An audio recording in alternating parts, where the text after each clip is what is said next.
Olá, boa tarde. Boa tarde a todos. Vou começar aqui. Eu já mandei aí no chat da sala do Teams os slides que eu vou usar hoje, como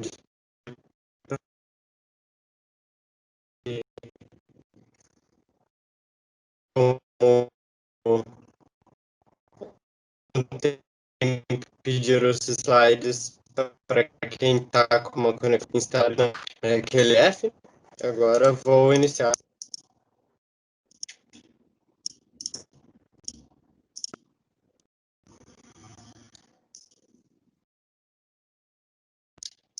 Conseguem ver minha tela? Tudo certo por aí?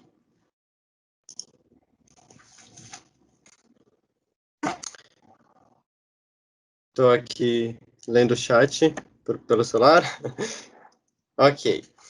Então, boa tarde a todos presentes. Meu nome é Dixon Ternoski.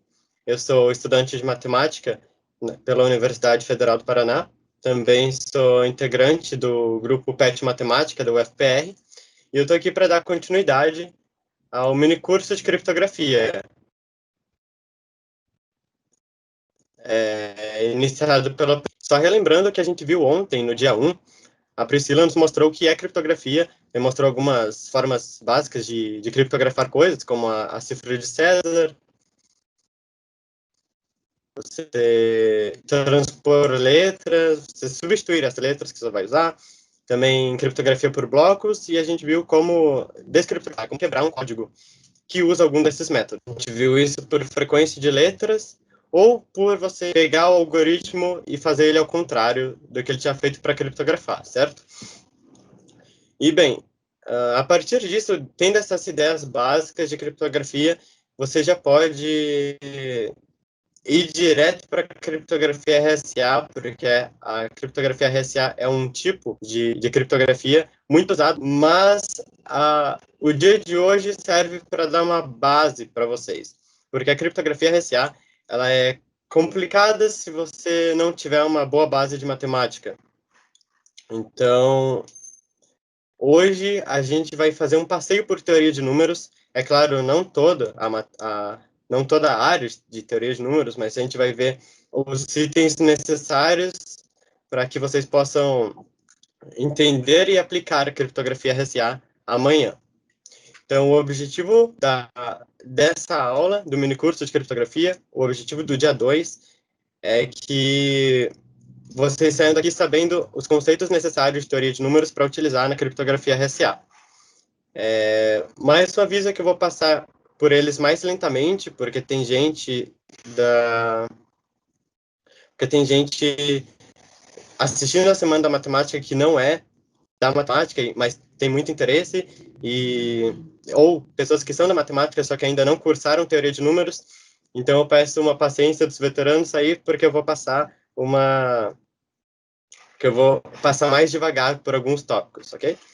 Então, o que a gente vai ver hoje? O primeiro item que veremos são números primos, porque é nele que se baseia toda a criptografia, RSA. Dando um contexto para vocês que a gente fala tanto de RSA, mas não explica o que é isso, né? RSA é a sigla formada pela inicial do nome de 3 matemáticos que que desenvolveram esse tipo de criptografia. Eles, por mais que possa ser que eles não tenham o título de matemáticos, de uma graduação, toda a criptografia é baseada em conceitos matemáticos, então a gente pode dizer que eles são criptógrafos matemáticos, esses três pesquisadores que desenvolveram a criptografia, e a criptografia RSA ela é baseada toda no conceito de números primos e teoria de números. Então, eles usaram esses conceitos para criar uma criptografia que fosse quase impossível de você quebrar. E ela funciona muito bem. Bem por conta da gente não saber tanta coisa sobre números primos, é que ela funciona tão bem. Então, o primeiro conceito que a gente tem que ver é claramente sobre números primos. Depois, a gente vai ver o que é uma congruência modular. Então, a gente vai definir congruência em módulos. Depois, aritmética modular, isto é, a gente vai fazer contas com essas congruências que definimos. Depois a divisão modular, e isso é bom deixar separado da aritmética, porque a divisão modular é a questão de você conseguir um inverso dentro da congruência. E isso vai ser bastante usado em RSA. Depois potências com congruências e a função phi de Euler. Essa função phi de Euler também é muito usada em RSA, e esses três primeiros itens, números primos, congruência e aritmética, eles vão ser a base que a gente vai tomar para poder entender o 4, o 5 e o 6. Que a divisão, a potência e a função φ vai ser tudo que a gente vai usar para aplicar na criptografia RSA. E esse item 7, que diz respeito aos teoremas de Fermat e Euler, eles são mais para explicar por que a criptografia RSA funciona. Então, a gente não utiliza eles diretamente, mas eles são ferramentas boas para se lidar dentro da criptografia RSA. E quando você fica pensando por que a RSA funciona tão bem, que é o que o Gabriel vai passar para vocês amanhã, entra bastante o teorema de Fermat e Euler para explicar isso. Então, vamos prosseguir, começando finalmente. Sobre números primos. Definição. Dizemos que um número P é primo se e somente se seus únicos divisores inteiros são 1, menos 1, P e menos P. É aquela história que a gente sempre ouviu falar de que um número é primo se os únicos divisores são 1 e ele mesmo. É a mesma definição. Então, a gente tem 2, 3, 5, 7, 11, enfim, números primos conhecidos de vocês aí. Essa outra definição é de números coprimos. A gente diz que dois números são coprimos se eles não possuem nenhum divisor em comum, além de 1 e menos 1. E além disso, o MDC deles é 1. Então, faz sentido, né? Que se eles só possuem divisores 1 e menos 1, então o máximo divisor entre eles vai ser 1, correto? Então, essa é a definição de números coprimos. Quando a gente vê aqui, durante essa aula, MDC de dois números igual a 1, a gente sabe que eles são coprimos, ok? Vamos para alguns resultados importantes aqui. O primeiro deles é o teorema fundamental da aritmética, que é a gente vai chamar aqui de TFA, usando só a sigla. Ele diz que todo número inteiro ou é primo ou é um produto de primos. E além disso, a decomposição desses números é única, em fatores primos. Eu não vou demonstrar aqui, porque ia ocupar bastante slide, mas vou dar a ideia da demonstração, ok? Então, seja P um número inteiro. Se P for primo, tudo bem. Se P for primo, a gente já fez metade da demonstração. Agora, se P não for primo, a gente quer mostrar que ele pode ser escrito como um produto de primos. Então, se ele não for primo, a gente tem que P é igual a P1 vezes P2 vezes uma quantidade finita de primos até Pn, em que eu coloquei ali que eles não são necessariamente distintos. Porque, por exemplo, o número 8, ele pode ser escrito como 2 vezes 2 vezes 2, ou seja, os números primos podem se repetir ali, ok? E a demonstração dessa parte do teorema de mostrar que se P não é primo, ele é um produto de primos, segue pelo princípio de indução forte. Percebam que, para esse caso, você não poderia usar o princípio de indução simples, porque se você tem que supor que vale para todo mundo antes daquele que você estiver tratando, senão não vai dar certo. Por isso que eu deixei que um princípio de indução forte é o que a gente tem que usar. Já a questão da unicidade, né? A gente tem que a decomposição é única, é o que a gente quer provar. Como que a gente mostra isso? O que significa unicidade? Significa que a gente vai supor que existem outros primos, Q1, Q2, até Qn, Qm, que decompõem P, e para que a unicidade... E a gente quer provar que M igual a N, ou seja, a quantidade de primos que decompõem é a mesma, e além disso, que QI é igual a PI para todo I de 1 até N. Ou seja, além da quantidade de primos que decompõem ser a mesma, a gente tem que todos os primos serão iguais. Com isso, a gente prova que é essa ideia que a gente quer provar, na verdade, né? Se a gente provar isso, a gente prova que a decomposição é única. Então, essa é a ideia. Um outro resultado importante sobre números primos, e esse quase todo mundo já viu uma vez na vida, é o Teorema de Euclides, que ele diz que existem infinitos números primos. A demonstração dele vai ser por absurdo. Então, a gente vai supor que existe uma lista finita de números primos. Digamos que essa lista finita é chamada de P. E ele tem todos os primos ali, P1, P2, até Pn, que são os números primos que a gente diz que existem. Porque a gente está supondo que existem finitos, né? Então a gente consegue listar todos eles. Vamos listar todos e colocar dentro desse conjunto P. E é claro, vamos afirmar que todos os primos são distintos, porque não faz sentido a gente considerar num conjunto P1 igual a P2, por exemplo. Mas agora, notem que se a gente tiver isso, a gente tem que esse número A igual a P1 vezes P2, Pn, mais 1 é inteiro. De fato, ele é inteiro, porque é um produto de números inteiros, e aí você soma o 1, então ele é um número inteiro, mas ele não é múltiplo de P1. Porque percebam que, pela divisão, se a gente tratar aquilo ali como divisão, como a gente tem o mais 1, então quer dizer que se você divide A por P1, a gente vai ter quociente P2 vezes P3 vezes Pn, e o resto da divisão vai ser 1. Se o resto da divisão não é zero, então ele não é múltiplo. Então, isso quer dizer que o A não é múltiplo de P1. Mas se ele... E vejam que a gente pode fazer a mesma coisa para o P2. Ele não é múltiplo de P2 porque o resto é 1. E a gente pode fazer isso para qualquer outro primo que pertence a P. Então, o A não é múltiplo de nenhum dos primos daquele conjunto P. Só que pelo teorema fundamental da aritmética, que a gente viu agora há pouco, o A tem que ser primo ou ele tem que ser um produto de primos. Certo? Porque era o que dizia o teorema. Se A for primo, então a gente já tem a nossa contradição. Porque a gente vai ter achado um primo que não está na lista finita de primos.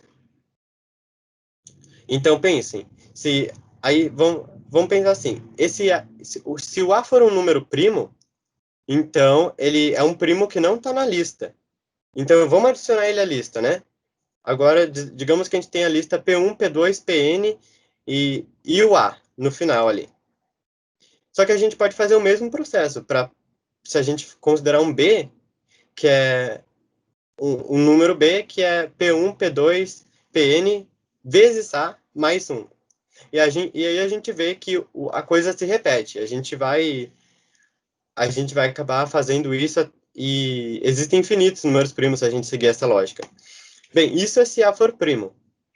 Mas se A não for primo, a gente sabe que o A é decomposto por primos que não pertencem a P, certo? Porque a gente viu que o A não é múltiplo de nenhum dos primos de P. Então ele com certeza é decomposto por primos que não pertencem a P. Isto é, existem primos além do conjunto P. Então a quantidade de primos não é finita. Como não existem ali logo não existem finitos números primos, não existem apenas finitos, ok? Portanto, existem infinitos. Porque, bem, existem finitos números primos, né? Eu posso pegar um conjunto finito de números primos, mas o que eu quero dizer é que não existe um número primo que é maior do que todos os outros, digamos assim. Portanto, existem infinitos números primos. E eu deixei esse link aqui embaixo, se vocês se vocês clicarem nesse link aqui, vocês vão ser direcionados para um link do YouTube, que é o Poincaré do Marcel. O Poincaré é um evento quinzenal que a gente tem aqui no PET, em que os estudantes e professores apresentam os seus materiais de pesquisa, né? Apresentam a pesquisa que eles estão desenvolvendo dentro da universidade. E o Marcel é um integrante do PET Matemática, que recentemente deu um seminário, Poincaré, sobre o Teorema de Euclides, e é bem interessante, ele mostrou como Euclides demonstrou pela primeira vez esse teorema, né? Porque ele enunciou e demonstrou o teorema. Então, o Marcel mostra como foi feita a demonstração original pelo Euclides. Mostra também outras demonstrações de como provar que existem infinitos números primos. E, além disso, uma introdução à topologia ali. E tudo isso em meia hora. Então, se vocês tiverem interesse nesse assunto, é só baixar os slides que eu mandei aí no chat e clicar aí no link em azul, que vocês vão ser direcionados para o link do YouTube do Poincaré.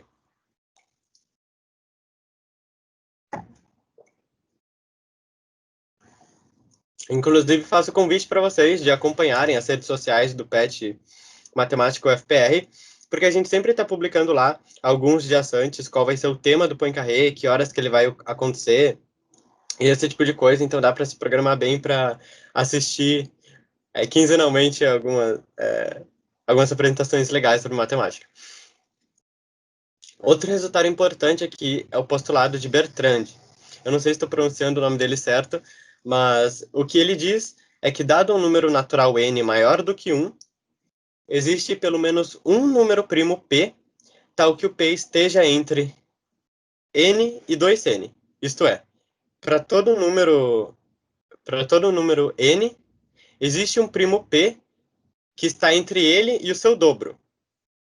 Por exemplo, se a gente pega... Vale para qualquer natural n maior do que 1, certo? Vamos pegar n igual a 2, então. Então, o, o n é 2, o dobro é 4. A gente consegue ver facilmente que o número 3 está entre 2 e 4 e é primo. Ok? Então, o postulado diz basicamente que, dado o número natural, existe sempre pelo menos um primo entre ele e o seu dobro. A demonstração eu vou fazer o clássico dos livros, né? Por ser complicado, eu vou deixar a cargo de vocês aí, podem, é lição de casa. Demonstrem o postulado de Bertrand e escrevam aí no chat. Pode começar, tá? Não, brincadeira. O postulado de Bertrand não é tão fácil de demonstrar assim, não é algo que sai tão de imediato o, o teorema de Euclides. Mas ela está disponível no link abaixo, se vocês clicarem aqui nesse link em azul, vocês vão ser direcionados para uma página que tem a demonstração do postulado de Bertrand e ele usa vários resultados. Você tem que provar 8 coisas antes de provar, de fato, o postulado de Bertrand. Então, ele não é... Esse Bertrand Russell, não sei. Por acaso, só sei o primeiro nome dele mesmo. Mas se alguém souber aí no chat, pode comentar que ajuda bastante.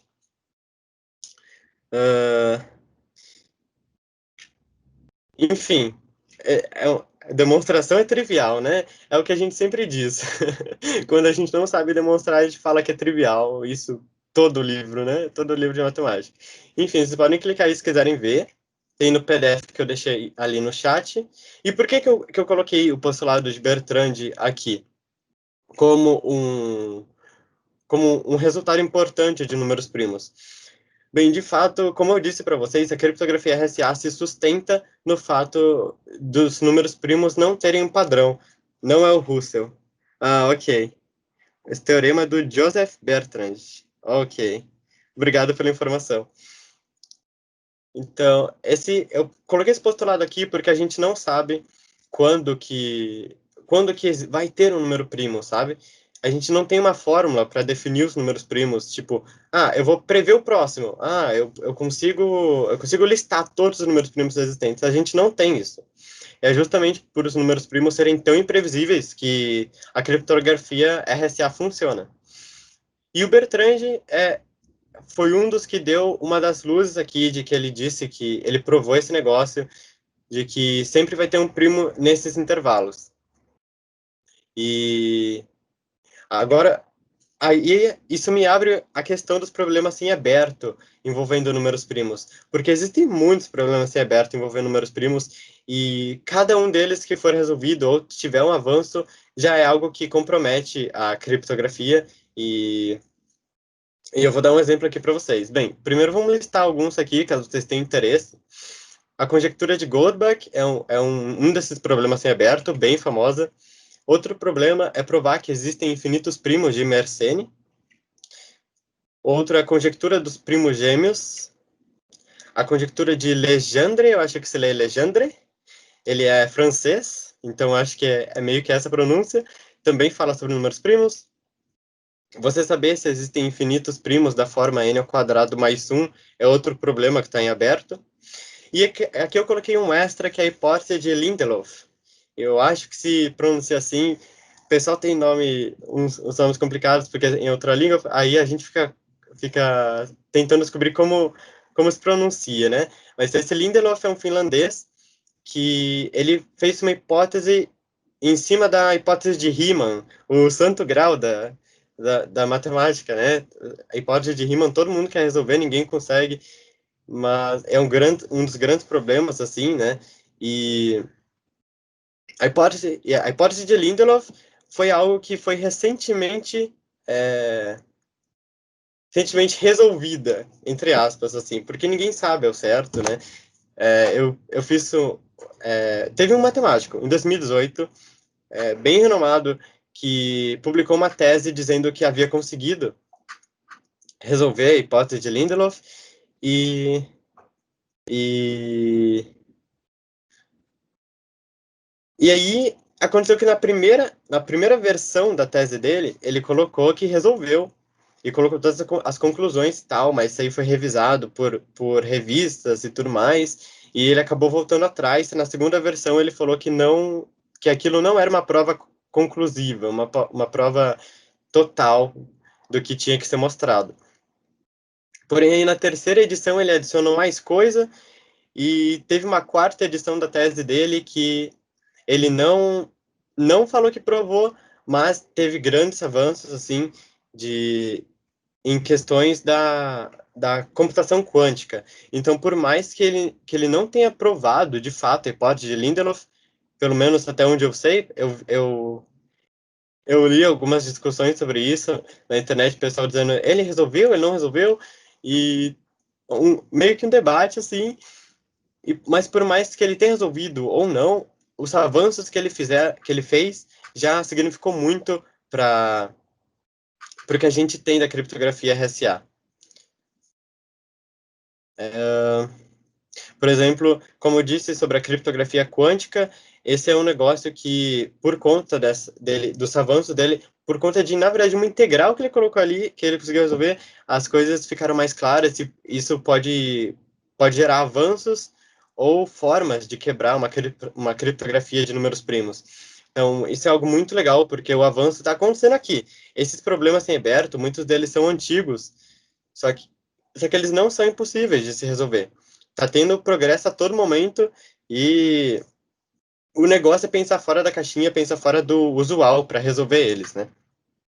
Mas bem, dada esse grande momento de inspiração, vamos finalmente começar a teoria de números aqui, falando o que é Vamos definir primeiro a congruência modular. O que é isso? O exemplo mais simples para eu dar para vocês, para introduzir a congruência modular, é a contagem das horas dos dias. Então aqui eu coloquei uma foto de algo que vocês não veem muito frequentemente, que é um relógio de 24 horas. E o que eu quero dizer com isso é que um exemplo de congruência modular é que dois momentos que se diferem por 24 horas correspondem a horas equivalentes em dias diferentes. Isto é, esse relógio aí, digamos que esse é o horário de agora, então digamos que agora seja ali 20 horas da noite, 10 minutos e 33 segundos. Então, é 33? Isso. Então, digamos que esse seja o horário e esse relógio dá uma volta inteira e os três ponteiros voltam a parar exatamente na mesma posição. A gente tem que a diferença entre os dois horários é de 24 horas, então a gente diz que são horas equivalentes em dias diferentes. A gente vai fazer a mesma coisa, só que usando o conjunto dos números inteiros, a mesma lógica do relógio. Então, para os números inteiros, o que acontece? A gente vai definir a congruência da seguinte forma. Primeiro a gente escolhe o número n. Esse inteiro n pode ser qualquer um. digamos, vamos pegar o n mesmo, falando um inteiro n genérico, aí depois a gente escolhe o marco inicial, e a partir desse marco inicial, a gente conta todos os números, pulando de n em n. Depois, a gente conta todos eles, pulando de menos n em menos n. Ou seja, a gente vai no sentido inverso, né?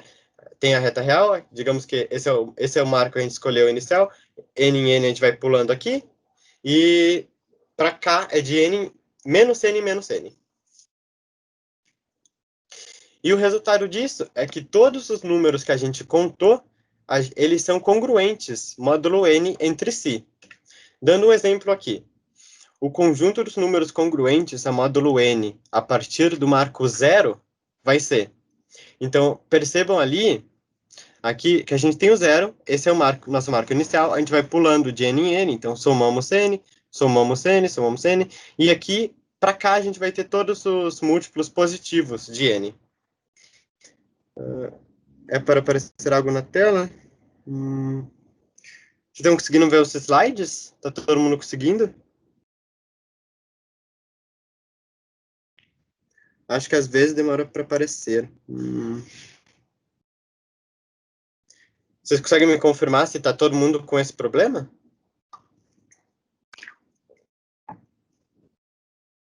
Ok.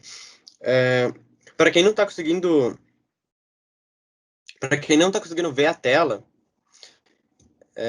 tenta fixar. Às vezes vocês fixaram uma outra pessoa na tela e aí essa pessoa fica na tela e não aparece a tela da apresentação. Mas se vocês ainda não conseguirem ver, se não tiver fixado, é só entrar naquele link que a Marina mandou no chat, tem ali a apostila. Apostila não, desculpa.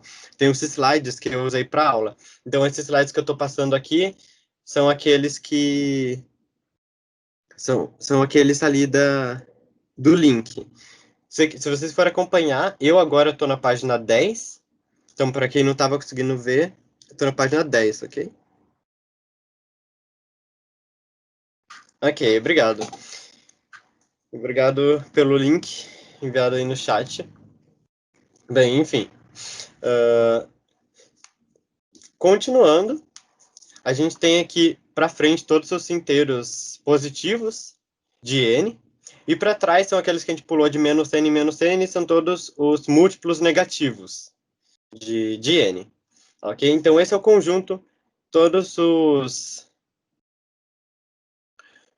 esses números dentro desse conjunto são congruentes módulo n. Então, por exemplo, o 0 é congruente a n, o 3n é congruente a menos 4n, todos os números ali são congruentes entre si. E percebam que não importa qual marco inicial que a gente pegar, qualquer número dentro desse conjunto serve como um representante. Por exemplo, se a gente começar do marco inicial n, se a gente pular de n em n para frente e de menos n em menos n, a gente vai obter o mesmo conjunto. A mesma coisa serve se a gente pegar o menos n, ou 2n, ou qualquer outro representante, ok? E a gente vai chamar esse conjunto que eu descrevi acima de classe 0 barra de Zn. Esse Zn é um conjunto que a gente vai ver daqui a pouquinho, então não se preocupem com isso, mas saibam que o nome que a gente dá para esse conjunto é classe. Então, esse que o marco inicial é 0, a gente chama de classe 0 barra.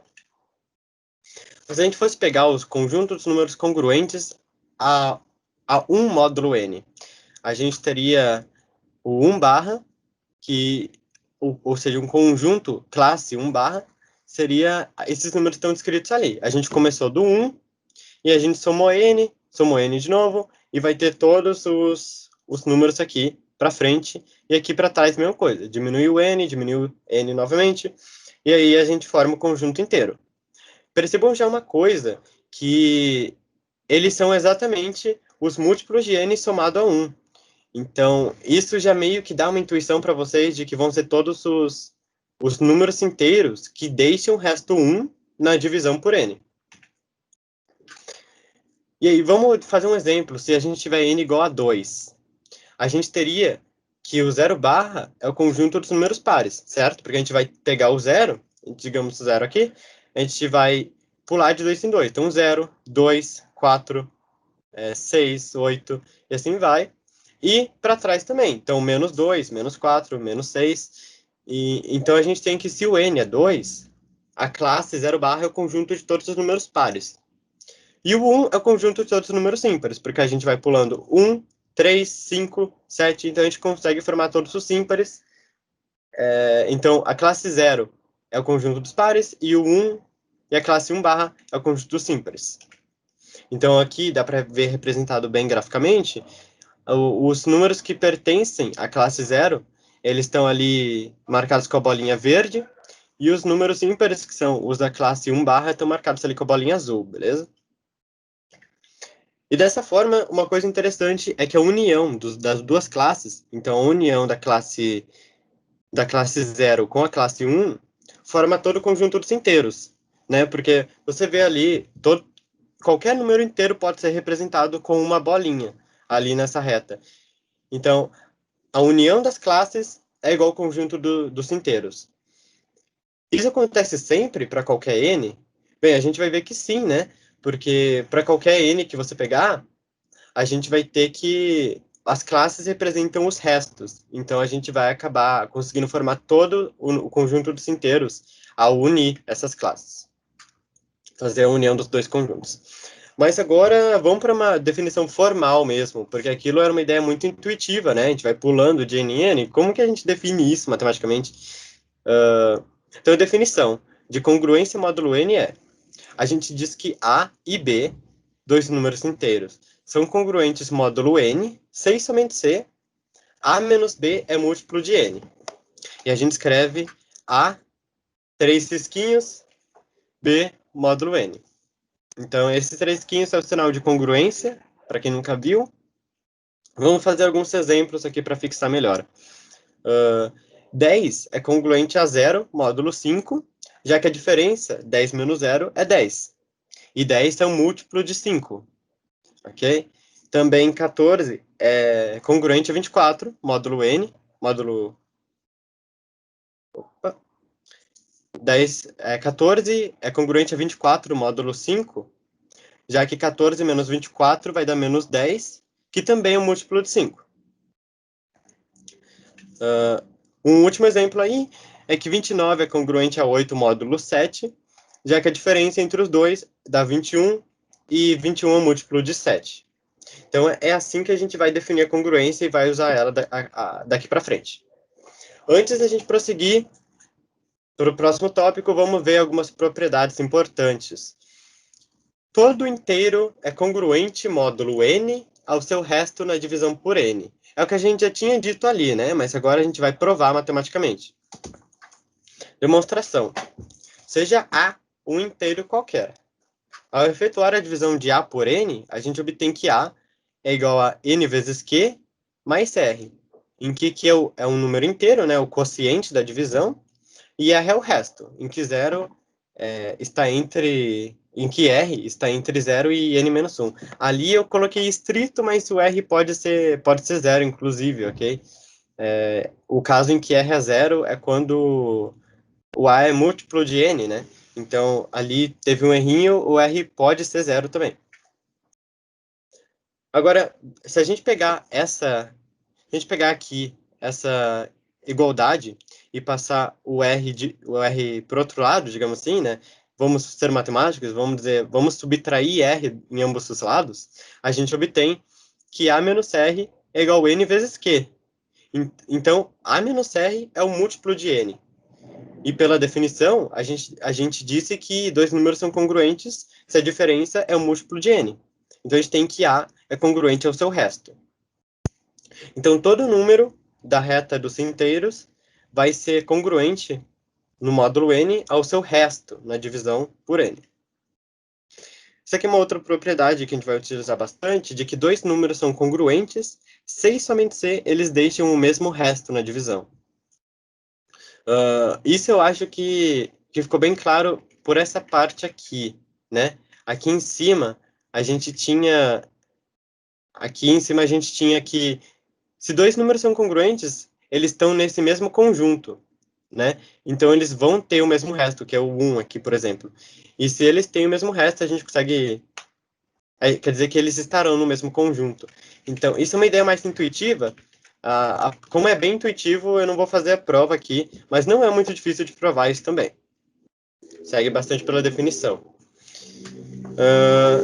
Agora vamos realmente mostrar o que são os inteiros módulo n, né? Vamos definir aqui.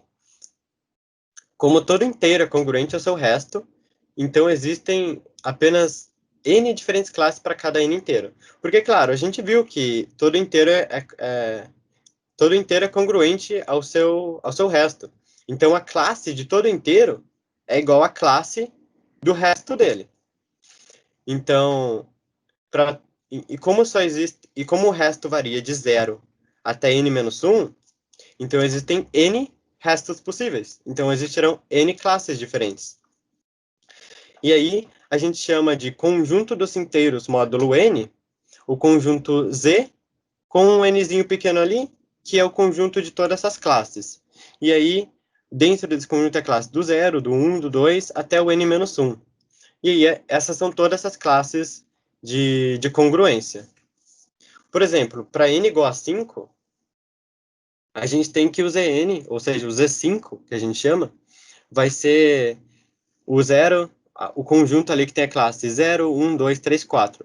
Esses aqui são as classes, ou seja, são conjuntos, ok? Em que a gente vê aqui embaixo que o conjunto do 0, por exemplo, é aquele ali, dos múltiplos de 5, o conjunto do 1, ou a classe 1 é o conjunto dos números que deixam o resto 1 na divisão por 5, para o 2 é a mesma coisa, 3, 4 também.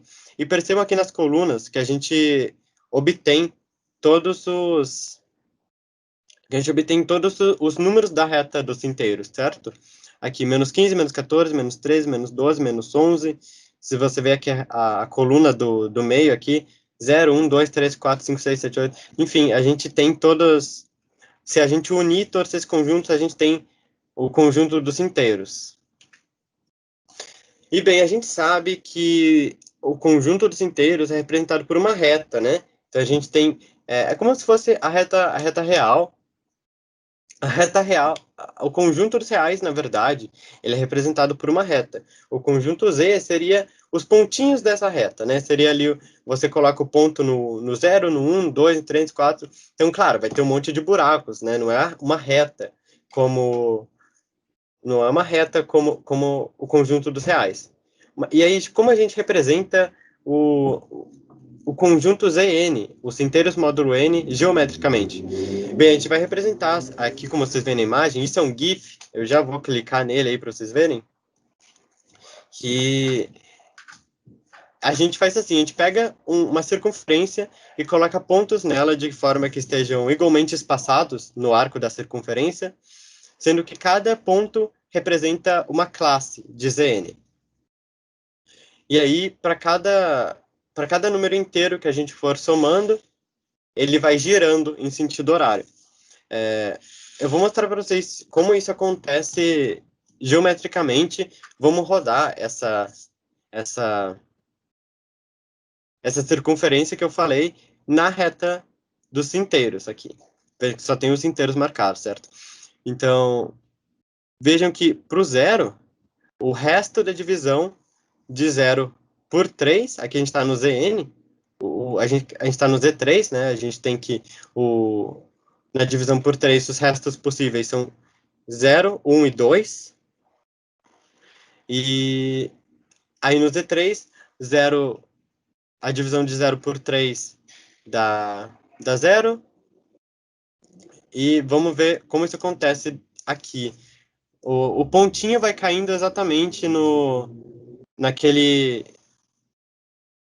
No, o pontinho que cai inteiro é o resto dele na divisão por 3.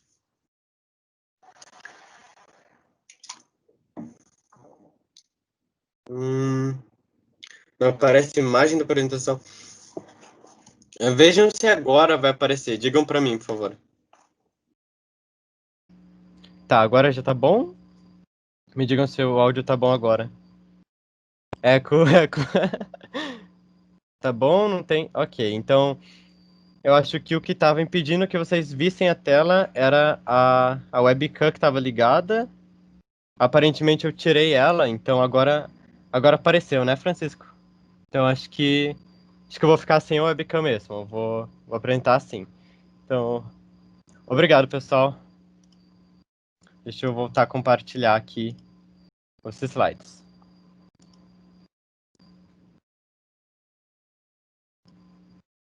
Então, para quem estava, a gente parou aqui nessa animação em que a parte da circunferência cai exatamente ali no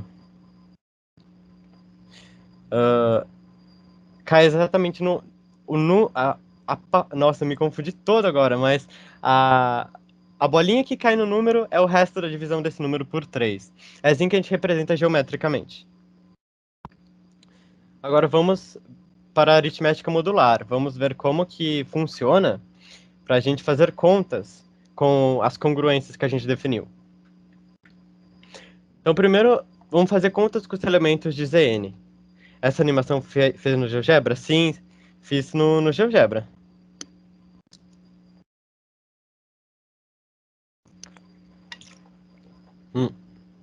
Ok. Vamos definir aqui como vai ser feita a soma dos elementos de Zn. Então, a gente sabe que os elementos de Zn são classes, né? Então, não vai ser uma conta como dos números inteiros, assim, porque as classes são conjuntos, não são números. Então, a gente tem que definir o que isso acontece. Primeiro, vamos ver o que disse a nossa intuição. Para quem estiver interessado na animação, tem alguns para fazer algumas animações para o N.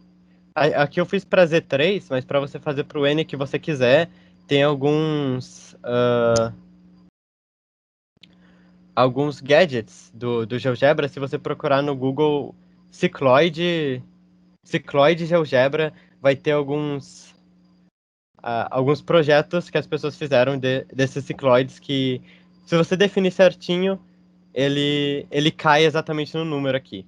Então aqui, por exemplo, era um cicloide e eu defini o raio de forma que os pontinhos caíssem exatamente nos números inteiros. Então, se você pesquisar por cicloide GeoGebra no Google, você consegue achar umas animações e você adapta para o seu modo. Agora vamos para a soma mesmo. Vamos ver o que nossa intuição diz, né? A gente tinha aquele conjunto ali e vamos pensar como um relógio mesmo, como eu disse para vocês. Então, para a gente somar duas classes, a gente vai posicionar o ponteiro em uma das classes, então posicionar o ponteiro na classe A e mover esse ponteiro B posições no sentido horário. Então, ali, por exemplo, se eu quero somar a classe 1 mais a classe 2 em Z3, eu vou posicionar o ponteiro ali no 1 e mover duas posições. Percebam que vai cair no zero, né? Aqui movi uma, duas, então a classe 1 mais 2 vai ser zero. Percebam que isso faz sentido se a gente pensar em restos, né? Porque 1 mais 2 dá 3, e se o resto é 3, o resto é zero. Então, é uma boa intuição para a gente definir. E, de fato, a soma, para ficar bem definida, a gente deixa ela assim, de forma que a soma de duas classes é igual à classe da soma desses dois números inteiros. Então, vamos interpretar corretamente. Pela esquerda, a gente tem o seguinte: a gente tem a soma de duas classes. Eu estou somando a classe de A mais a classe de B. Já na direita, a gente soma os números inteiros, A e B, e toma a classe deles. Como que isso corresponde com a nossa expectativa? Bem, a gente tinha classe 1 mais 2, então a gente pegou agora a classe de 1 mais 2, vai ser a classe de 3, que é a classe do zero, né? Agora vejamos o que ocorre quando a gente utiliza um n maior como módulo, porque a gente estava em Z3, né? Vamos ir para Z13 agora. Esse aí é só para os supersticiosos. Se hoje fosse sexta-feira 13, seria ótimo, porque seria, assim, uma baita coincidência. Mas vamos fazer uma soma aí em Z13. Pegando as classes 81 e 17, quase, estamos na... foi quase mesmo. Parando para ver o calendário, né? Mas ó, vamos usar a nossa definição ali. Então a gente soma os números 81 e 17, dá 98 e pega a classe deles. Encontrando o resto, a gente viu que todo número é congruente a seu resto de divisão. Então a gente pega o resto de 98 na divisão por 13, a gente vê que ele é 7. Então a gente tem que a soma daquelas duas classes é 7. É a classe 7, né? Neste ano, todos os dias são sexta-feira 13. Ah, também poderíamos fazer a classe de 81 igual a classe de 3, né? Porque a gente pega o resto de 81 na divisão por 13 e o resto de 17 por 13, e aí a gente obtém também do mesmo modo que o resultado é 7. A classe do 7, né? O 7 barra ali, acho que falar 7 barra é bem mais simples. E agora para o produto, a gente define a mesma coisa. A multiplicação de duas classes vai ser a classe da multiplicação deles. Um exemplo em Z3 ali, percebam como agora eu não ia querer fazer a multiplicação 81 vezes 17. Então eu preferi fazer 81 igual 81 barra igual a 3 barra e 17 barra igual a 4 barra e fazer a conta por isso. É bem mais simples, certo? Então, agora vamos para o oposto na soma. A gente diz que um elemento é simétrico para soma se esse é o elemento que você soma, tal que a soma a soma de a soma de A barra em Zn com o seu elemento simétrico é igual a zero em Zn. E tem um elemento bem específico em Zn que satisfaz isso, né? Pela soma a gente viu que é só juntar as classes, juntar ali o barra, entre aspas.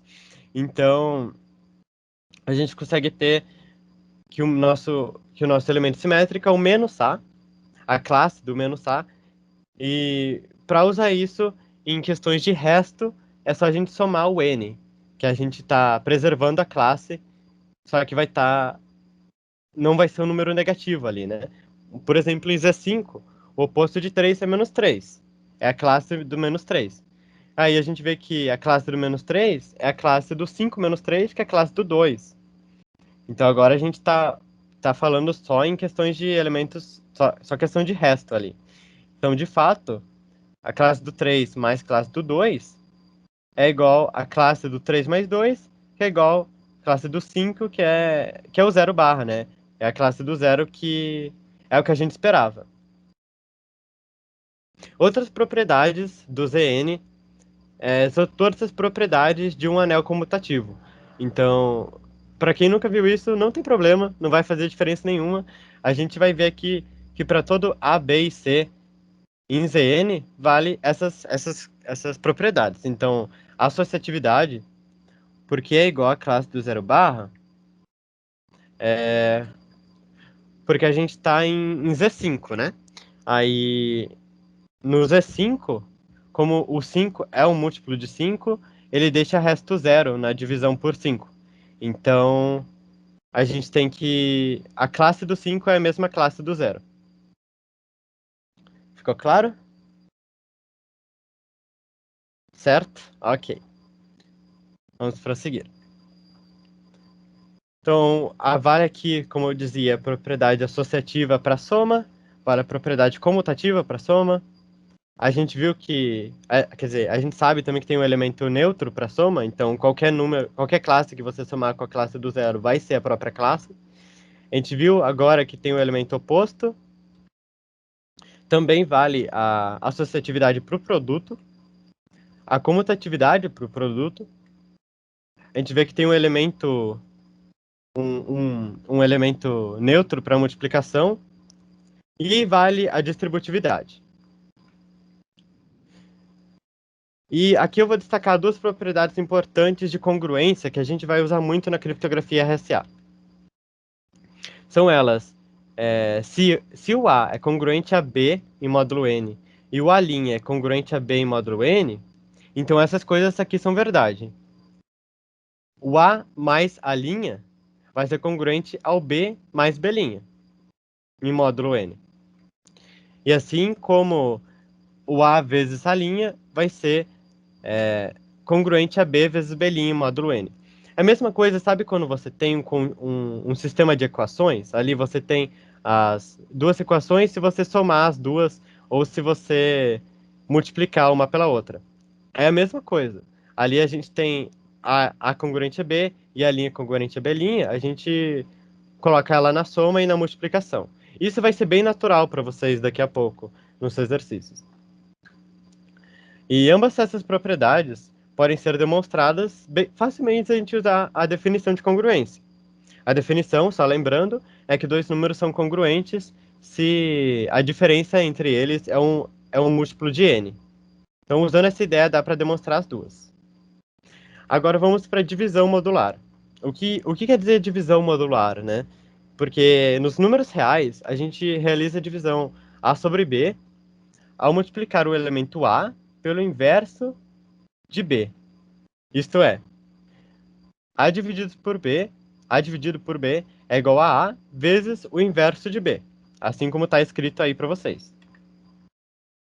Também a gente sabe que se B pertence, que um número B pertencente aos reais tem inverso sem somente se o B for diferente de zero. Porque a gente sabe que se B for zero, a gente tem aquele problema de você vai inverter o número e vai ter um. E a gente vai causar a famigerada divisão por zero, né? Então, é, é, tem, tem essa contradição aí. A gente sabe que um número B nos reais tem inverso sem somente ser o B é diferente de zero. Mas quando a gente sai dos números reais e vai para Zn, a situação é um pouco diferente. Porque a classe de B ser diferente da classe de zero é uma condição necessária. De fato, não tem como você inverter a classe do zero. Você nunca vai conseguir um número que multiplicado pela classe. Quer dizer, você nunca vai conseguir uma classe que multiplicada pela classe do zero dê a classe do 1. Então, a classe B ser diferente da classe do zero é uma condição necessária. Só que ela não é suficiente. Não é só com isso que você garante que a classe tem inverso. Então vamos ver o que mais é necessário para que B tenha um inverso.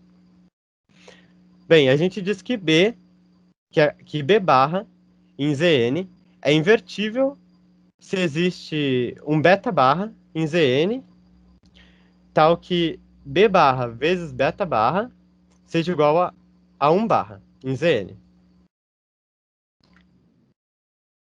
Um exemplo é se a gente pegar os elementos de Zn 2 barra e 3 barra, a gente vê que a multiplicação entre eles vai dar a classe de equivalência 6 em módulo 5.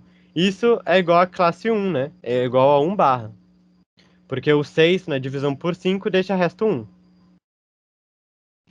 E aí, vamos finalmente para a condição que faz com que B tenha inverso. Um elemento em Zn, B barra, possui inverso, sem somente se o MDC do número inteiro B com o N for igual a 1. Isto é, o B barra vai ter inverso, sem somente se B e N forem coprimos entre si, ok? Como que sai a demonstração disso? Vamos fazer primeiro a ida. A gente vai mostrar que se B possui inverso, então o MDC entre B e N é 1.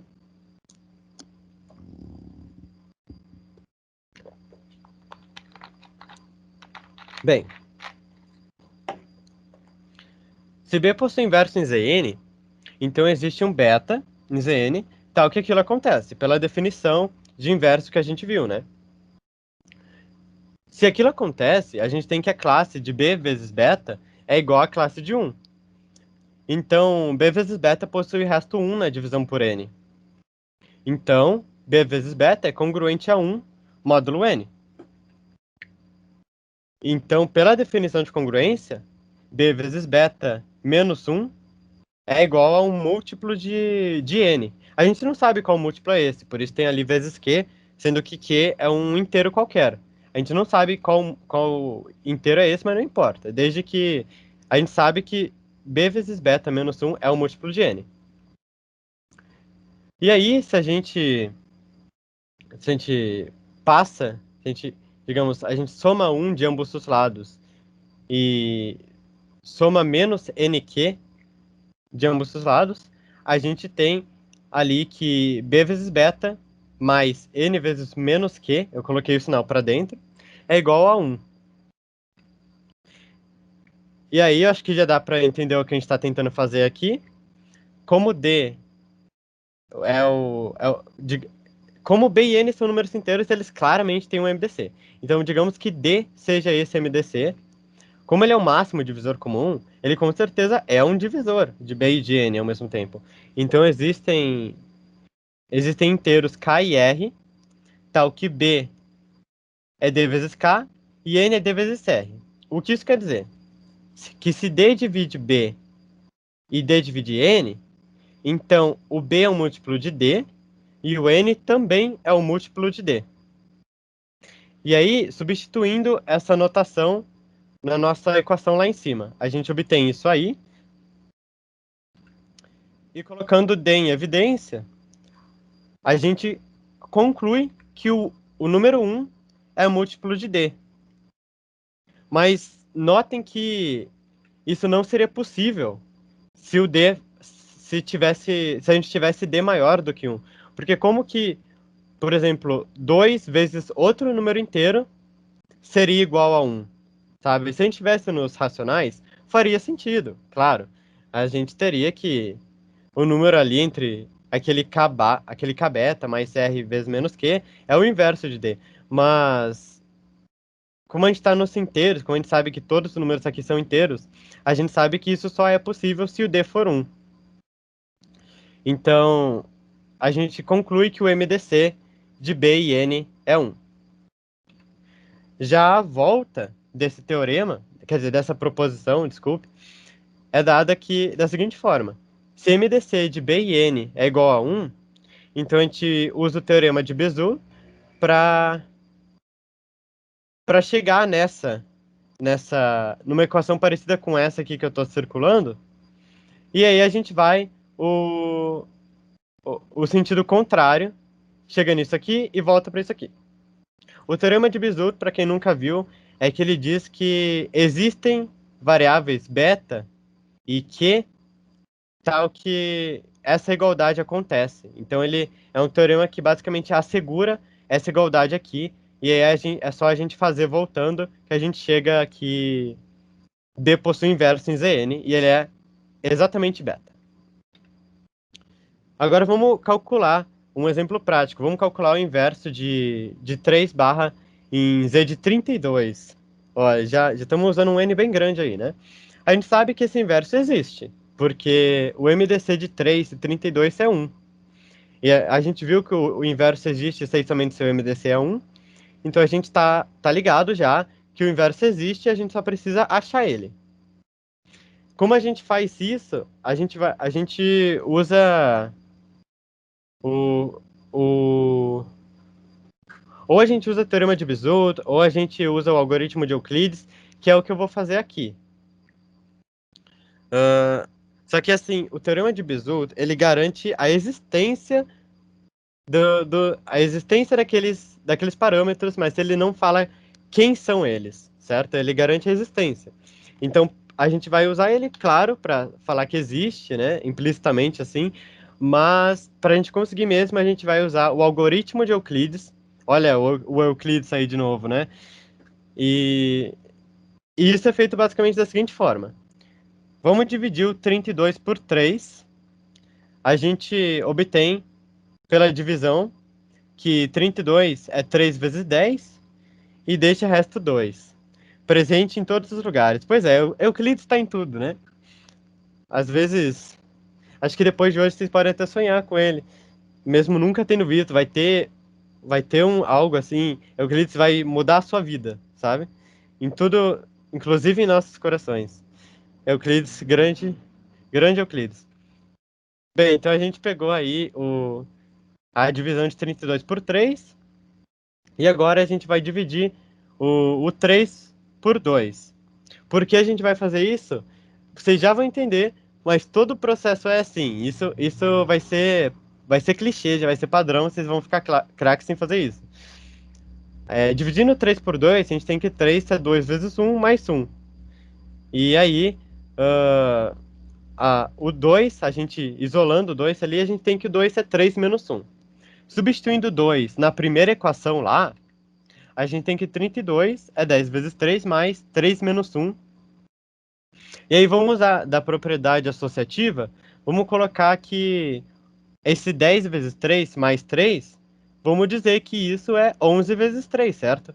Então 32 é 11 vezes 3 menos 1.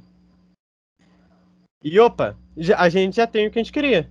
Porque se a subtração é o múltiplo de 32, então a gente tem que 11 vezes 3 é congruente a 1 em módulo 32. Logo, 11 barra, é o inverso multiplicativo que a gente procurava. E isso vai ser, toda vez vai ser assim. Se vocês vão precisar achar um inverso na criptografia RSA, vocês vão fazer desse jeito, fazendo a divisão dos caras ali.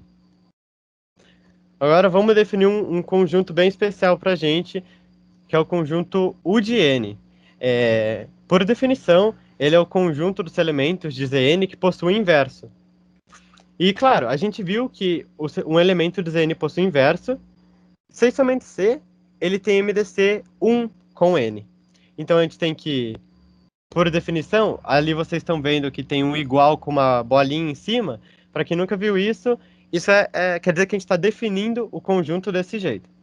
Quer dizer, conjunto U de N a gente define como sendo todos os elementos de Zn, tal que o MDC com N seja igual a 1. E percebam que se P é um número primo, a gente pode facilmente determinar quem que é U de P. Porque, de fato, se a gente. Vamos ver para quais números que o MDC de A com P é diferente de 1. Bem, se o MDC de A com P é diferente de 1, então o A é múltiplo de P. Como que a gente sabe disso, né? Se o MDC de A com P é diferente de 1, quer dizer que existe um divisor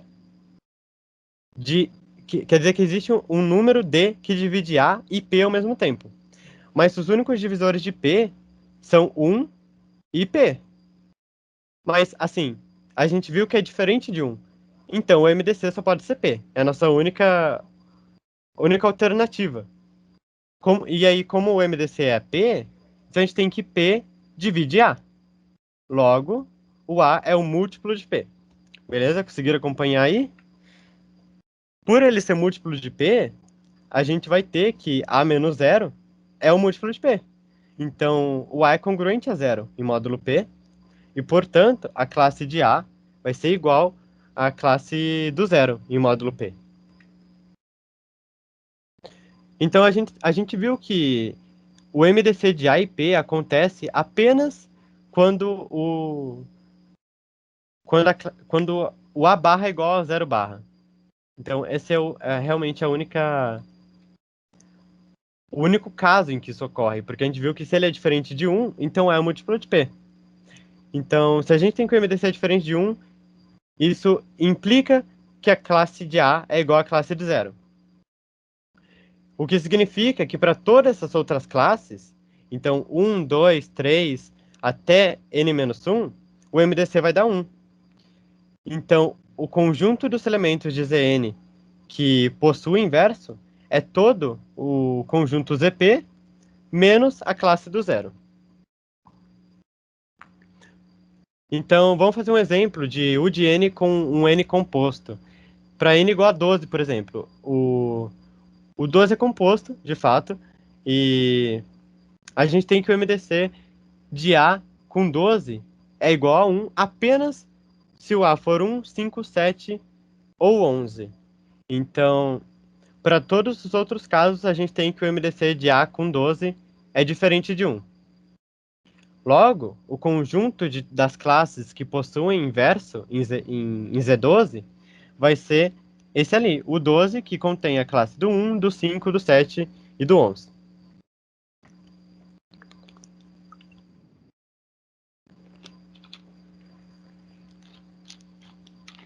Bem, Agora vamos para potências. Aqui é uma das partes mais importantes. Vocês já viram ali a divisão modular, que é de fato algo muito importante para a criptografia RSA.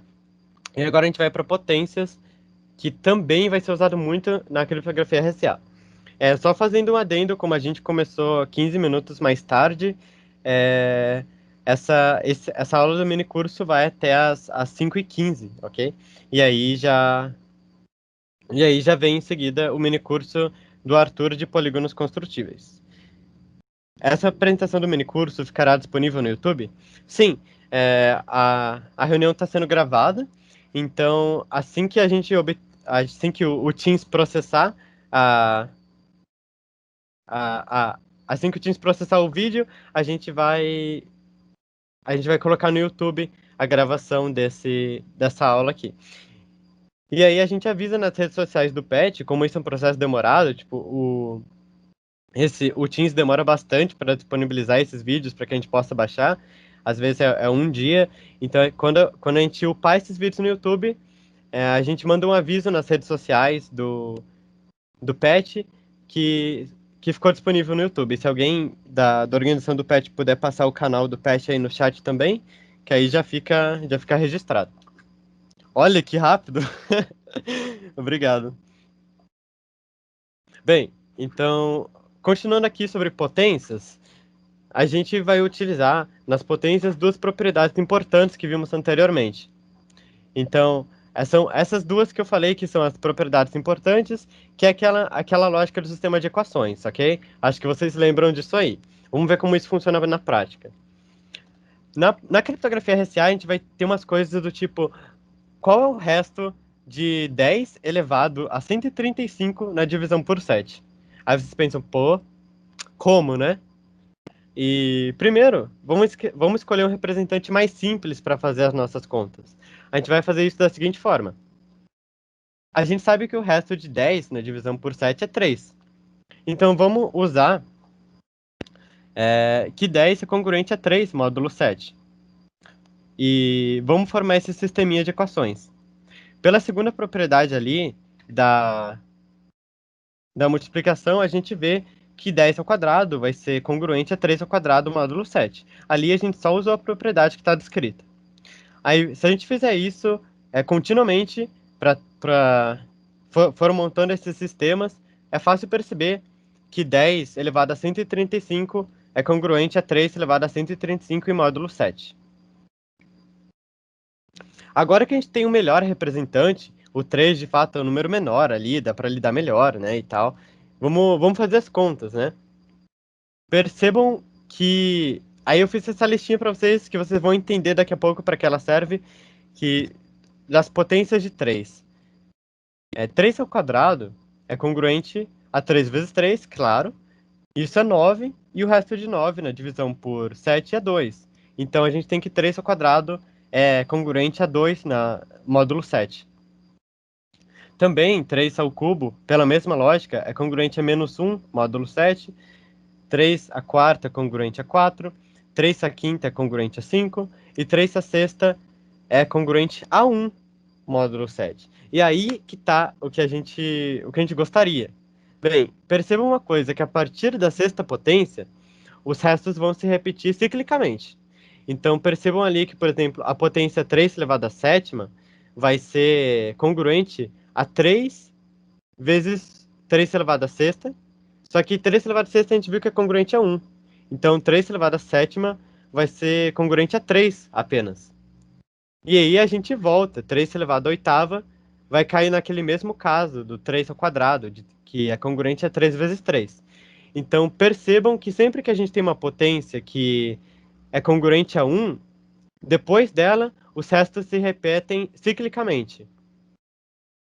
Mas isso é só um comentário. O que nos importa aqui é a sexta potência, porque ela é congruente a 1. E isso é algo genial para a gente resolver o problema.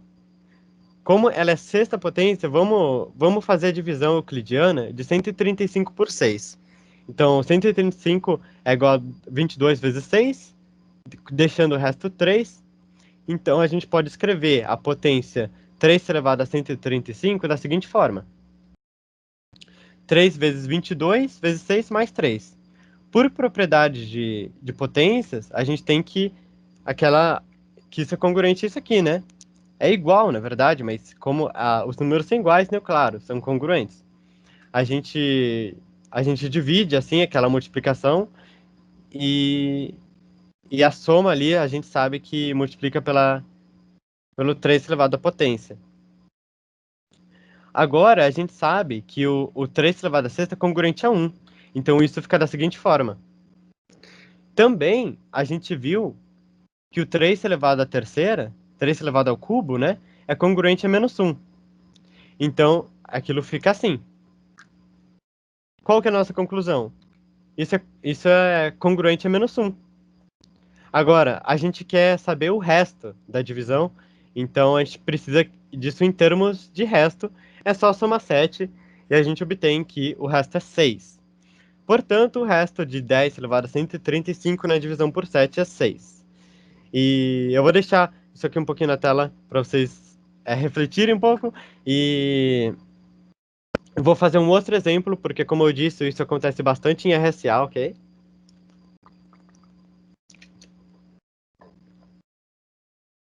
Então, vamos para outro exemplo, que vai ser o seguinte. Vamos calcular o resto da divisão de 3 elevado a 64 por 31. Uma coisa que a gente percebe logo de cara. Se a gente encontrar alguma potência de 3 que seja congruente a 32, o nosso trabalho estaria feito. Ou melhor, quase feito. Porque o 32 é o número que é congruente a 1, módulo 31.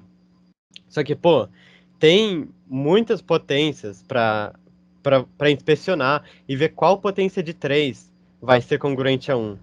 Aqui, para o caso anterior, que era módulo 7, era até mais fácil, porque a gente tinha, de fato, poucos casos para ver. Mas aqui são muitos, né? A gente tem muitas potências para inspecionar. Então a gente vai escolher. Vamos só escolher uma que facilite o nosso trabalho. Sem grande esforço, a gente vê que 3 elevado ao 3 ao cubo é congruente a menos 4 em módulo 31. E aí vamos fazer o seguinte. Como a gente vai usar essa potência, porque menos 4 é um número pequenininho. É fácil de lidar, realmente. Então, vamos dividir 64, que é o expoente que a gente quer, por 3. E a gente viu que vai dar isso aí, com o resto 1. Então, a gente escreve desse jeito, acho que vocês já pegaram a ideia. Muda dessa forma aqui, por propriedades de potência. Como 3 ao cubo é congruente a menos 4, a gente escreve isso aqui, faz essa congruência. E aí, aqui eu fiz algo interessante. Eu botei o sinal de menos 1 para fora e dividi 4 como 2 ao quadrado. Por que eu fiz isso? Bem, a questão do 4 igual a 2 ao quadrado é para vocês se lembrarem do nosso objetivo inicial. A gente quer mostrar que algo é congruente a 32. E 32 é uma potência de 2, é 2 elevado à quinta. Então, essa foi uma jogada meio esperta ali, porque se a gente tem 2 ao quadrado elevado a 21, a gente tem 2 elevado a 42. Então, a gente pode realizar a divisão de 42 por 5. E aí, escrever dessa forma aqui. O que a gente tinha lá em cima, a gente escreve dessa forma. Aí a gente faz essa divisão, e agora ficou fácil, porque a gente sabe que 2 elevado à quinta é congruente a 1. E aí, fica isso aqui, basicamente congruente a menos 12. Aí a gente soma 31 para ter o resto, e a gente conclui que o resto da divisão de 3 elevado a 64 por 31 é 19. Agora já vamos se encaminhando para a parte final aqui da aula. A gente só tem mais 2 tópicos a tratar, eles não vão ser muito demorados. O primeiro deles é a função φ de Euler. É uma função... Euler faz tudo também, assim como Euclides vai ficar no coração de vocês a partir de hoje, se é que não já estava lá. Então, Euler faz tudo. E a função φ de Euler é definida da seguinte forma. é uma função definida dos inteiros positivos nos inteiros positivos, em que a gente pega um inteiro e joga na imagem φn, em que φn a gente vai definir como o número de elementos daquele conjunto U de n. Eu vou lembrar vocês dessa notação aqui, que a gente definiu que U de n contém todos os elementos de Zn, tal que o MDC seja 1. E a gente tem ali que Zn é um conjunto finito. Então a gente sabe que não é difícil contar o número de elementos. A gente sabe que a quantidade de elementos de U de n vai ser finita. Porque claro, o Zn, propriamente dito, é finito. Então, como o de n é um subconjunto do Zn, ele vai ser finito, a gente consegue contar os elementos ali. E por isso, a gente vai definir φ de n. Acho que tem uma coisa aqui em cima, não sei como tirar isso aqui, tô vendo. Tá aparecendo para você isso aqui também, né?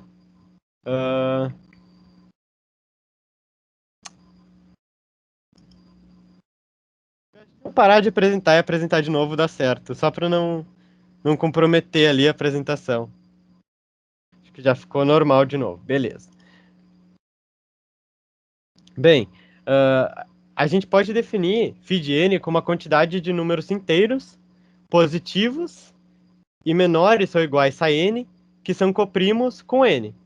Ou seja, sobre a parte menores ou iguais a n, a gente vê ali que faz sentido, porque o Zn tem a classe dos elementos menores ou iguais a n.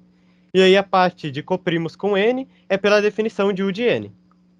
Aí a gente quer a quantidade. Então a gente tinha visto que o U de 12, por exemplo, é isso que está descrito aí.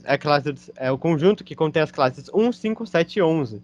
Como tem 4 elementos, então φ de 12 vai ser 4. Se P é primo, então φ de P é igual a P menos 1. Isso a gente está dando início a algumas propriedades de φ, ok? E essa propriedade segue diretamente de que U de P, daquela coisa que a gente viu lá no começo, U de P é igual ao conjunto ZP menos a classe do zero. Então, disso a gente, como o ZP tem N elementos, e a gente, no caso, o ZP tem P elementos, na verdade, e a gente está tirando um elemento, então vai ter P menos 1 elementos, então segue diretamente. Outra propriedade que vocês vão usar muito em criptografia RSA quando se trata de função φ de Euler é essa aqui. Se o MDC de M e N é igual a 1, então φ de M vezes φ de N é igual ao φ de M vezes N.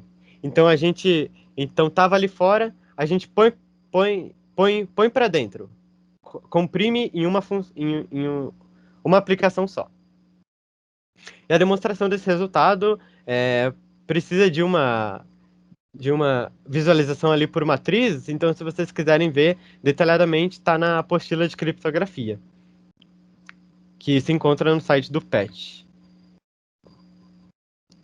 E aqui essa é uma propriedade legal de demonstrar que se P é primo e K é um inteiro positivo, então o φ de P elevado a K é igual a P elevado a K menos P elevado a K menos 1. Isso serve para qualquer... Isso vai ser muito útil para números compostos. Por exemplo, se eu quero φ de 8 é 2 ao cubo. Então, Então, é uma ótima propriedade e não se porta da mesma maneira que essa aqui, do φ de mn. Então, a demonstração. A gente quer saber quantos são os números n nos naturais que estão entre 1 e p elevado a k, tal que o MDC entre eles seja 1. Mas vamos redefinir isso aí. Note que para todo número natural, todo número inteiro, me desculpa, temos que o MDC entre n e p elevado a k é 1 ou é maior que 1. Ó, para quem estiver aí no chat, a Marina mandou a apostila do mini curso, para quem já quiser ir vendo a, a demonstração daquela propriedade. Obrigado. Então, voltando aqui, a gente tem que, se um número é inteiro, ou ele tem um MDC 1, ou ele tem um MDC maior que 1. Qualquer outra opção é impossível, né? Porque o MDC não pode ser zero ou negativo. Mas, então a gente tem que... ou o MDC é 1, ou ele é maior que 1, e a gente não tem que ambos ocorrem simultaneamente. Ou é 1, ou é maior do que 1. Então, vamos definir esse conjunto A, o contrário do conjunto φ de P elevado a K. O conjunto A vai ser todos os elementos inteiros, entre 1 e P elevado a K, tal que o MDC seja maior do que 1. E percebam que o φ de K que a gente quer é basicamente o P elevado a K menos a quantidade de elementos de A. Porque, bem, a gente sabe que entre 1 e P elevado a K, existem P elevado a K elementos. Existem P elevado a K números, né? E todos os números que não têm MDC maior que 1, eles terão MDC igual a 1. Então, se a gente pegar a quantidade total, que é P elevado a K, e diminuir a quantidade daqueles que tem maior do que 1, a gente encontra o que a gente queria, que é o nosso φ de P elevado a K. Então, nosso problema agora se resume a encontrar quantos elementos existem em A. Para isso, a gente tem que ver quem são esses elementos. Se o número A pertence ao conjunto Azão, então o MDC de A com P elevado a K é maior que 1. Agora vem uma pergunta. Quem que é o MDC de A com P? De A com P, ok? Só o primo P. Bem, digamos que seja D. Um D que a gente não sabe quem é. Se D é o MDC, então D divide P. Mas como P é primo, então ele possui apenas dois divisores positivos, o 1 e o P. Se a gente tivesse que o MDC de A e P é igual a 1, a gente também teria que o MDC de A e P elevado a K é igual a 1. Só que esse é o caso que a gente não quer, porque a gente quer o caso maior do que 1. Logo, a única opção que resta é que o MDC de A e P seja igual a P. Como P é o MDC de A e P, então P é um divisor de A. Então a gente pode escrever A como um múltiplo de P, para algum A' ali nos inteiros. Então, qual que é a nossa conclusão parcial? Se o A pertence ao Azão, então A é um múltiplo de P. Todos os elementos de A são múltiplos de P. Resta saber quantos. A gente já viu qual é a cara deles. A gente sabe que todos serão múltiplos de P. Mas quantos múltiplos de P estão entre 1 e P elevado a K? Então, nosso problema foi redefinido novamente, porque matemático tem dessas. Se você tem um problema, você faz o seguinte, você pega o seu problema e leva ele para um problema maior ainda. Assim, você não sabe resolver uma coisa. Aí você pega esse problema e redefine ele para uma coisa que você também não sabe resolver, mas que você eventualmente vai conseguir. Então, é a ordem dos matemáticos, né? Então, vamos lá. A gente quer agora todos os números P vezes essa linha, tal que esses números estejam compreendidos entre 1 e P elevado a K. Note que a gente tem que o A' é maior ou igual a 1. É claro, ele não... Como o A é um número positivo, né? Então a gente tem que... Ali que ele não pode ser igual a 0, por exemplo, porque se a gente tivesse o A' negativo, por exemplo, a gente teria que o múltiplo é negativo. Não é isso que a gente quer. E se o A' fosse 0, a gente teria P vezes essa linha igual a 0. Então, não é isso que a gente quer também. Então, a gente sabe que o A' é maior ou igual do que 1. Portanto, se a gente multiplicar por P dos dois lados, a gente tem que o múltiplo de P de A' é maior do que P. E também, pela restrição que a gente tem acima, o P de A' tem que ser menor do que o P elevado a K. Logo, juntando essas coisas, a gente tem aquela desigualdade ali, e dividindo tudo por P, a gente obtém que o A' está entre 1 e P elevado a K menos 1. O que a gente quer dizer com isso? Que existem P elevado a K menos 1 A' que geram múltiplos de P dentro do intervalo que a gente queria. Isto é, se existem P elevado a K menos 1 A', então para cada A', existe um múltiplo de P. Então, existem P elevado a K menos 1 múltiplos de P dentro desse intervalo. Isso era exatamente o que a gente queria. A gente queria a quantidade de múltiplos de P naquele intervalo ali, que são todos os elementos do conjunto azão. Então, a quantidade de elementos de azão é P elevado a K menos 1. E, portanto, a gente tem que o φ de K é o que a gente queria, finalmente.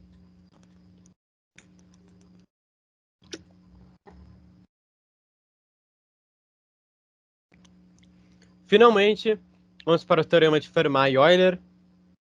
Como você pode ver aí no canto, faltam 5 slidezinhos. Então, vamos ver esses teoremas aí. Teorema de Fermat, deixa eu deixar claro aqui, que por teorema de Fermat, todo mundo pensa naquele negócio das ternas pitagóricas, né? Que é o conhecido último teorema de Fermat. Mas o teorema de Fermat que a gente vai usar aqui é o que usualmente é enunciado como o pequeno teorema de Fermat. Engraçado que se você pesquisar no Google teorema de Fermat, você não acha na Wikipédia, por exemplo, o teorema de Fermat. Você acha o pequeno teorema de Fermat e o último teorema de Fermat. Não existe meio termo ali. Então, bem, vamos enunciar o que diz esse pequeno teorema. Seja P um número primo e A pertencente aos inteiros. Se o número P não divide, aqui não divide o número A, então A elevado a P menos 1 é congruente a 1 módulo P. O que isso quer dizer? Que o A elevado a P menos 1 deixa o resto 1 na divisão por P. A demonstração desse teorema, se vocês quiserem ter mais detalhes sobre ele, tanto o teorema de Fermat quanto de Euler, eu não pretendo trazer a demonstração aqui porque são coisas que fogem um pouco do foco. A gente vai ficar muito tempo demonstrando eles, mas o que importa mesmo são as aplicações, que é o que vocês vão fazer na criptografia RSA amanhã. Então vamos fazer um exemplo. Qual que é o resto de 10 elevado a 135 na divisão por 7? Bem, a gente já viu isso, a gente sabe que é 6, eu sei. Já não precisa me falar, eu sei que eu já fiz esse exemplo, não tô ficando louco, mas vamos lá. É justamente para vocês verem como é mais fácil fazer por Fermat. Nesse exercício, a gente fez que 10 elevado a 135 é congruente a 3 elevado a 135 em módulo 7, e a gente percorreu as potências de 3 até encontrar a congruente a 1. Então, isso foi um trabalho braçal ali, né, de ficar percorrendo as potências de 3, só que vocês viram que, pro exemplo que a gente tinha de módulo 32, por exemplo, era 31, eu acho, na verdade, 31? Meu Deus, que memória fraca. Mas para aquele outro exemplo que tinha um N maior, não deu tão certo, porque a gente não conseguiria inspecionar todas essas potências de 3, ia ficar muito comprido, né? Então, por Fermat, ele nos ajuda muito, porque percebam que 7 não divide, que 7 é primo e não divide 10. Então, pelo teorema de Fermat, a gente tem que 10 elevado a sexta é congruente a 1. E é fácil ver que, fazendo a divisão euclidiana novamente, a gente faz todos aqueles passos de mudar a forma que aparece a potência do 10 pelas propriedades, e aí a gente encontra que aquilo é igual a 10 elevado ao cubo, que é 1000, né? Aí é só dividir 1000 por 7 e encontrar o resto, e pronto. 6 é o resto da divisão. Percebam que usar Fermat é um caminho muito mais fácil. Um outro exemplo. Sabendo que 5 não divide A, prove que A elevado a 2000, com bastante ênfase no 2000 mesmo, é congruente a 1 em módulo 5. Pelo teorema de Fermat, a gente sabe que, como 5 não divide A, então vale o teorema, e portanto A elevado a 4 vai ser congruente a 1. Mas percebam que 2000 é 4 vezes 500, então a gente pode reescrever a potência desse modo ali. Isso vai ser congruente a 1 elevado a 500, congruente a 1 módulo 5. Então, provado o que a gente queria. O próximo passo é esse corolário. Para quem nunca viu essa palavra antes, corolário é uma consequência de algum teorema. Então, esse é um corolário do teorema de Fermat, é uma consequência que vem diretamente do teorema de Fermat. Seja P um primo qualquer, e A um inteiro qualquer. Então, A elevado a P é congruente a A em módulo P. O que acontece aqui? Como no Fermat a gente tinha, não vou voltar lá, mas a gente tinha por obrigação que o P não dividisse o A. Só que aqui a gente está falando que o A é um inteiro qualquer. Então, e o P também é um primo qualquer. Então esse corolário é importante porque ele tira a restrição de que P divida A. Então a gente tem, como que a gente demonstra? É muito simples. A gente divide em dois casos. Se P não divide A, então a gente aplica Fermat e multiplica por A na congruência. E aí a gente tem o que se pede. Agora, se P divide A, então A é um múltiplo de P. Se A é múltiplo de P, então A é congruente a zero, em módulo P. Se você multiplicar A nos dois lados da congruência por P vezes, você vai obter que A elevado a P também é congruente a zero. Então, como A é congruente a zero e A elevado a P é congruente a zero, então A elevado a P é congruente a A, porque os dois deixam o mesmo resto na divisão por P. Beleza? E aí, vamos para o Teorema de Euler. Calma, gente, está acabando.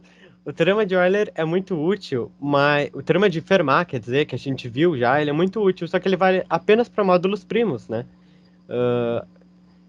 E aqui a gente vai ver que o Teorema de Euler enuncia para qualquer inteiro. Então, sejam A e N inteiros, com N maior que 1, tal que o MDC de A e N seja 1. Então, não é para qualquer inteiro, tem uma restriçãozinha ali. A gente conclui que o Teorema de Euler diz que A elevado a φ de N é congruente a 1 módulo N. Ali está módulo P, foi um erro de digitação meu, acabei deixando passar isso, mas finjam que é um N ali, aquele P é um N. Então, a demonstração, novamente, não vou abordar a demonstração do Teorema de Euler aqui, mas ela é bem legal, realmente, se vocês olharem lá na apostila, ela é bem legal a demonstração desse Teorema de Euler, ele faz de um jeito bem dinâmico. Você fica olhando, tipo, uau, isso aconteceu mesmo. Mas, enfim, a gente vai ver na prática como isso acontece. Vamos calcular o resto da divisão de 7 elevado a 777 por 24. Eu aposto que vocês devem estar esperando que o resto da divisão seja 7 também, né? Veremos. Como o MDC de 7,24 é 1, então vale o teorema de Fermat. De Fermat não, de Euler. Putz, nossa, quanto tempo de digitação, hein? Eu revisei isso várias vezes. Mas enfim, como o MDC de 7,24 é 1, vale o teorema de Euler, ok? Logo, 7 elevado a φ de 24 é congruente a 1 em módulo 24. Basta saber quem que é o φ de 24. Ele vai ser o φ de 8 vezes 3. A gente sabe que 24 é composto, vamos deixar ali como 8 vezes 3.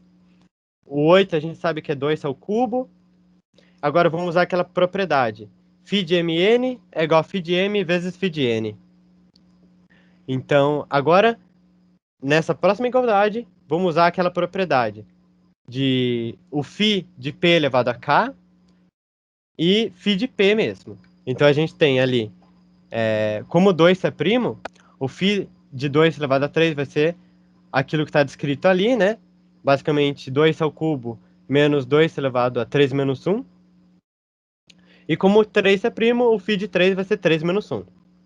Fazendo essa conta aí, isso aí dá 4 na primeira parte, 2 ali na segunda, isso é igual a 8. Então, a gente tem que o φ de 24 é 8, ou seja, existem 8 números, existem 8 classes em Z de 24 que possuem inverso, e logo 7 elevado a 8 é congruente a 1 em módulo 24. Então, a gente pode fazer a divisão euclidiana de 777 por 8. Vamos separar aqui as potências. É congruente a 1. Ali tem um 22. Novamente, esse slide tá o cão, hein? Tá 3 erros de digitação no mesmo slide. Finge que ele não existiu, por favor. Então, ali era para ser 1 elevado a 97 vezes 7. E a gente tem que o resto da divisão finalmente é 7. Então, como esperado, né? Um número tão ícone como esse, 7 elevado a 777, só podia ter resto 7 na divisão por 24. Bem, terminado a apresentação, peço desculpa, eu me estendi alguns minutinhos ali, tô 6 minutos na frente do esperado para terminar. Para quem chegou aqui para o mini curso de polígonos construtíveis, acabou durando. O mini curso foi adiado, o mini curso de criptografia foi adiado 15 minutos a mais por conta do atraso que tivemos na mesa redonda. Então, era para acabar agora às 5h15. E aqui estão as referências que eu usei. É o livro, um dos livros é os números inteiros de criptografia RSA, a segunda edição do Severino Collier Coutinho. Espero que tenha pronunciado certo o nome dele. É um livro do IMPA, essa edição é de 2014. E um outro livro que eu usei aqui como referência, como essa é uma apresentação de teoria de números, podia ser qualquer livro de teoria de números, vocês iam achar o que tem, mas eu gosto bastante desses, foi o que eu usei quando eu fiz a disciplina, que é do César Polcino e da Sônia Pita, e o nome dele é Números, uma introdução à matemática. Ele se encontra facilmente, você encontra facilmente o PDF deles na internet. Ele é da editora USP. Então, e dito isso, é isso. Eu espero que tenha satisfeito as expectativas e tenha ensinado tudo que é necessário para que amanhã vocês possam aprender bem a criptografia RSA e utilizar todos os conceitos de teoria de números. Então, obrigado. Obrigado por todos esses comentários no chat. Se alguém tiver uma pergunta, eu vou passar agora a voz pro Arthur Neto, que já devia estar aí a, esperando acabar a apresentação para começar a de polígonos construtíveis, mas se alguém tiver alguma dúvida, pode mandar aí no chat que eu vou tentar responder, mesmo enquanto estiver rolando a de polígonos, ok? Enfim, obrigado por todos que compareceram e eu vejo vocês amanhã, hein? RSA, nossa, RSA é bem legal.